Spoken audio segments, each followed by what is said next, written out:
Cette situation qui a tout d'un scandale et qui tombe sur la tête des malades du sida. La révélation est du journal Source A.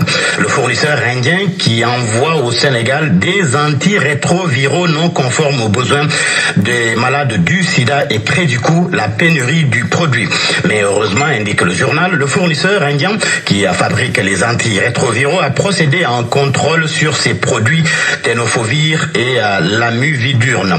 Les tests ont montré que la qualité du produit laissait à désirer, ce qui explique, selon une source proche de la PNA, le retard dans l'achat des antirétroviraux. Une situation qui indispose les patients. Le président du réseau national des associations des personnes vivant avec le VIH-Sida confie à Source A que faute d'ARV, certains malades sont dans le couloir de la mort. Des morts, Boffa Bayotte en a enregistré en janvier dernier. 13 exploitants forestiers tués. 9 mois après le massacre, l'Observateur est retourné sur les lieux du drame et constate que Boffa Bayotte souffre encore du trauma de la tuerie. D'ailleurs, un habitant confie au journal que depuis le massacre, ils sont stigmatisés. Boffa Bayotte, la vie après la mort, un reportage à lire à la page 11 de l'Observateur. D'autres personnes qui souffrent le martyre, mais dans leur lieu de travail, c'est le personnel sénégalais de l'ambassade du Soudan à Dakar. L'AS rapporte que 8 employés de nationalité sénégalaise, récemment licenciés, sans droit, humiliés par l'ambassade, ont confié au journal le traitement jugé inhumain et les pratiques qualifiées d'esclavagistes qui ont cours dans cette ambassade. Et pour en avoir le cœur net, l'AS a joint par téléphone le chargé d'affaires de l'ambassade et ce dernier a demandé qu'on le rappelle aujourd'hui. Affaire donc à suivre. Tribune, lui, suit la situation dans le monde scolaire et s'est fait une religion. De grosses perturbations sont en vue selon mon confrère. Le journal se fonde sur le fait que les enseignants ne soient pas satisfaits par rapport à l'application des accords signés avec le gouvernement. Un membre du gouvernement dont la photo trône à la page de titre de Sud Quotidien, le ministre de l'Éducation. Le journal consacre un dossier au bilan scolaire 2017-2018 avec un taux d'échec massif des résultats nationaux au bac, BFM et CFE. La gestion, le pilotage du système éducatif, les acteurs donnent leurs avis et n'épargnent pas le gouvernement. D'où ce titre de Sud Quotidien, avec une exclamation bien sûr, arrose sur Serigne Mbaye Thiam. Abdourahmane Gueye, secrétaire général du LUDEN, qui déclare que le bilan du ministère est insatisfaisant. Abdoulaye Ndoye du QSEMS, lui, confie que le ministre a fait le choix de ne plus assister aux réunions de concertation. El Kantar Sarr du syndicat des inspecteurs de l'éducation nationale du Sénégal, qui déclare, je le cite, nous n'avons pas senti le portage de nos préoccupations par la tutelle. Et les parents d'élèves, par la voix d'Abdoulaye Fane, nous constatons l'absence de solidarité gouvernementale.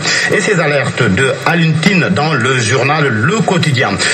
C'est à la suite de l'interview publiée aujourd'hui. Alioune Tine déclare que si le régime ne met pas en place une justice indépendante, il le paiera très cher. Interview à lire aux pages 6 et 7 du journal Le Quotidien. Pendant ce temps, le quotidien Enquête s'intéresse aux négociations sur le second compact MCC et ce coup de jeune pour la Sénélec. Selon le journal, la Sénélec devrait faire sa mue avec le second compact destiné à lever les contraintes énergétiques au Sénégal. Cette aide américaine a été structurée autour de 3 grands projets que sont le transport, l'accès et la réforme. Et à terme, 12 781 000 personnes, que 781 000 personnes seront éclairées. Les négociations, indique le journal, ont commencé hier à Washington. D'ici et prendront fin vendredi prochain.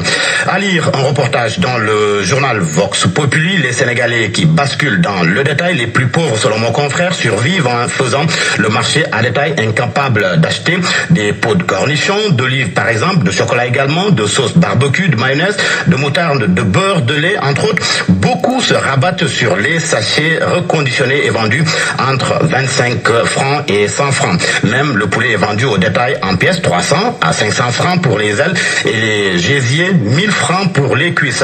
Astou Diallo, une ménagère qui confie au journal que la misère nous encercle.